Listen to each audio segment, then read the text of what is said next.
पहली बार किसी को हुडी दिया ना? पहली बार को तो पता नहीं, बट ये आखिरी बार जरूर है। खैर, ये सब दोगलापन है, मैं खुद का ही दोगलापन उतारता हूँ। आज से 3 महीने पहले मुझे मेरे घर में एक डायरी मिली थी, जिससे मुझे एक चीज तो समझ आ गई थी कि मेरे बचपन का प्यार अभी भी जिंदा है। I mean, जिंदा से मेरे अंदर और इन रियलिटी दोनों जगह जिंदा है। फिर क्या, मैं लग गया सर्च मिशन पर उसे ढूंढने में। भाई क्या कुछ नहीं किया, दिल्ली से गुड़गांव गया, गुड़गांव से बुरारी गया एंड बुरारी से मेरठ, मतलब समझो तो सब किया। और वहां से मुझे उसकी एक पर्ची मिलती है, जिससे मुझे पता चलता है कि अब मेरी डेस्क की उर्फ अंशु यहाँ नहीं रहती, वो यहाँ से हजारों किलोमीटर दूर जा चुकी है। सो मेरे इस ऊबर खाबर सफर की हो जाती है शुरुआत एंड मैं निकल जाता हूँ उसे ढूंढने वडोदरा, गुजरात।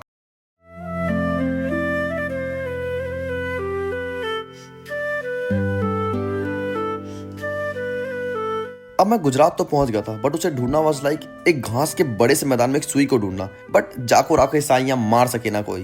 खैर, जब वो मुझे नहीं मिली तो मैं घर की तरफ वापस आ रहा था, पर ना जाने कहां से मेरी मुलाकात अंशिका से हुई।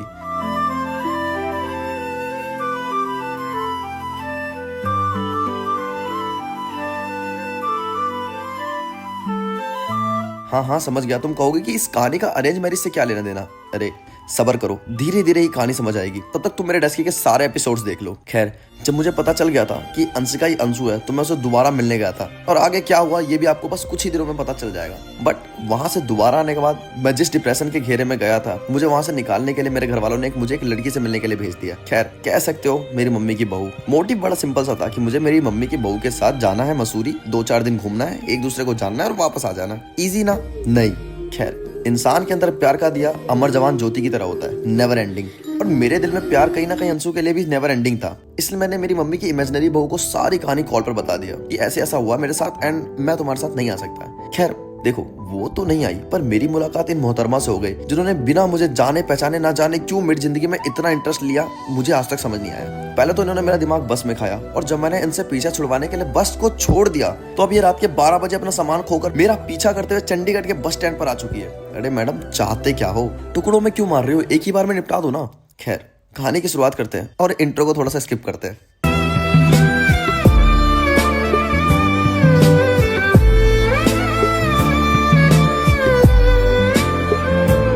देखो, I don't believe in love सब, क्योंकि इतना बुरा अपना कटवाने के बाद भी अगर तुम प्यार पर भरोसा कर रहे हो, तो या तो तुम गधे हो या देवदास, पर मैं दोनों में से कुछ भी नहीं हूँ। अगर तुम एक लड़की नहीं होती और ये बस स्टैंड इतना सुनसान नहीं होता, तो मैं यहाँ से अभी 9-2-11 हो लेता। पर क्या करें, मेरी खुद की 3 बहनें हैं, इसलिए मैं तुम्हें अपनी ये जैकेट दे रहा हूँ।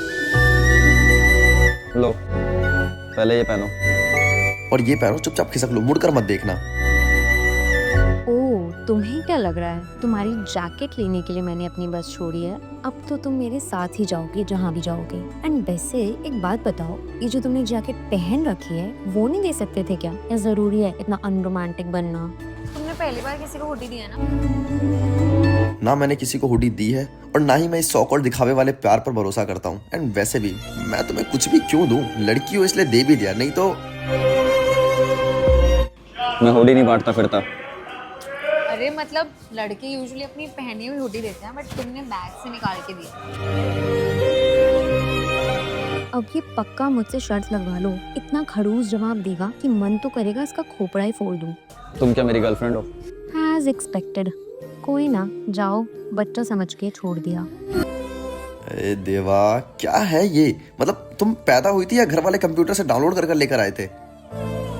गर्लफ्रेंड तो नहीं, मतलब मैंने ऐसा नहीं बोला, बट बोलना भी मत।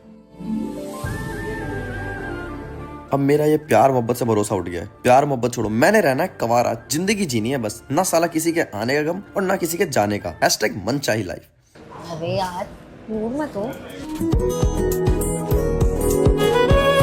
बेटा, एक बार तुम ना मेरे डीएम्स चेक करना, लड़कों की लाइन लगी होती है सिर्फ एक रिप्लाई पाने के लिए, और यहाँ तुम्हें भाव मिल रहा है तो जमीन पर ही कदम नहीं। ग्रेट। हाँ, पता है मुझे तुम बहुत रूड हो, अकड़ू हो, लड़कियों को भाव नहीं देते। देखो, ना मैं अकड़ू हूँ और ना ही मेरे अंदर कोई घमंड वाली फीलिंग्स है। इट्स जस्ट लाइक कि बस अब मैं नहीं चाहता कि कुछ भी हो वैसा। एक सेकेंड, ये तुमने पेट पर हाथ? डोंट से कि अब तुम्हें भूख लग गई है। अब क्या हुआ? पेट पर हाथ रखने का मतलब ऑब्वियस है मिस्टर राजा। भूख लग रही है।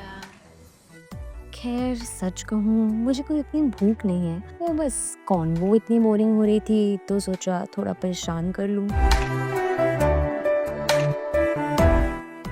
और एक बार चेक कर लूँ कि क्या ये इंसान सच में इतना खड़ूस है या फिर दिखावा कर रहा है। अब क्या करूँ, खाकर नहीं निकल सकती थी क्या? तू भी गधा है राजा, ये कैसे खाएगी? अपना सामान तो इन मोहतरमा ने दान में दे दिया बस वालों को।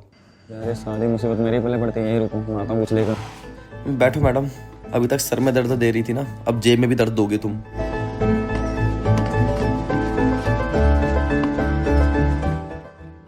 पता नहीं क्यों ये मुसीबत की घड़ी मेरे सर से क्यों नहीं हटती है, हर जगह एकदम टिप टाप बनकर आ जाती है। भाग भाग भाग भाग भाग।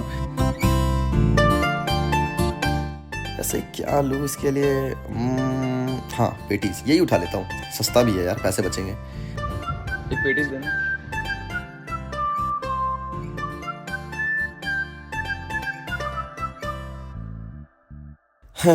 ये लो बुक्कड़ मैडम, खाओ और खाते जाओ। देखा, मैंने कहा था ना, ये इंसान बस बाहर से खुद को स्ट्रॉन्ग दिखाने में लगा हुआ है पर अंदर से बिल्कुल गुलाब की तरह है। बट तुम्हें सिर्फ यही मिला, कंजूस कहीं के, कुछ और नहीं ला सकते थे? वैसे ये भी टेस्टी है। थैंक्स राजा, तुम बहुत अच्छे हो। पैसे खर्च करने वाला हर इंसान अच्छा ही होता है। वेट, क्या इसने मेरा नाम बोला? एक सेकंड, मैंने तुम्हें अपना नाम कब बताया? क्या क्या मुझे ये पहले से जानती है? एक सेकंड, कहीं ये मम्मी वाली तो नहीं? शिट, तू भी गधी है एक नंबर की, मुंह बंद ही नहीं होता है, कुछ बोल वरना गई तो। बताया था, बस मैं भूल गई। अरे मान लो यार, बताया था तुम्हें। जब मैं बस में चढ़ा था तब तो नहीं बताया था, बताया था। ना ही इसे चाकू दिखाते वक्त बताया था। तुमने बताया था। अरे मालिक सुनो, देखो मेरी तरफ देखो, हिप्नोटाइज ही हो जाओ। मान लो यार तुमने मुझे बताया था, अगर इस इंसान को पता चला कि मैं वही हूँ, बस लुक्स चेंज करके आई हूँ, तब तो ये पक्का मुझे यहाँ अकेला छोड़कर चल देगा। अरे सोचने तो दो मैडम। बताया था, छोड़ो, मुझे पता चल गया। बट भगवान जी इस बार बचा लो, बाद में सेंट फ्रूट की जगह फ्रेश खाया करूंगी। जुबान पर लगाम रखिए। निकल गया होगा मुंह से, वैसे मैं बोलता रहता हूँ, my name is freaking Raja, I am king of the content creation. ठीक है, एक बात पूछूं? मैं मना करूंगा तो क्या तुम नहीं पूछोगी? तो भी पूछूंगी, पूछो ना। पूछो।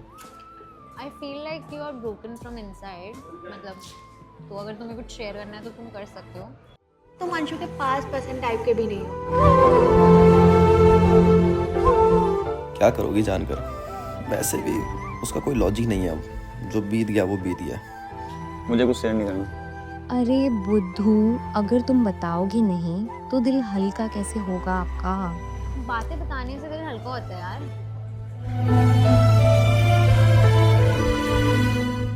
अरे बता दो, दिल की बात बताने से दिल हल्का होता है। फक।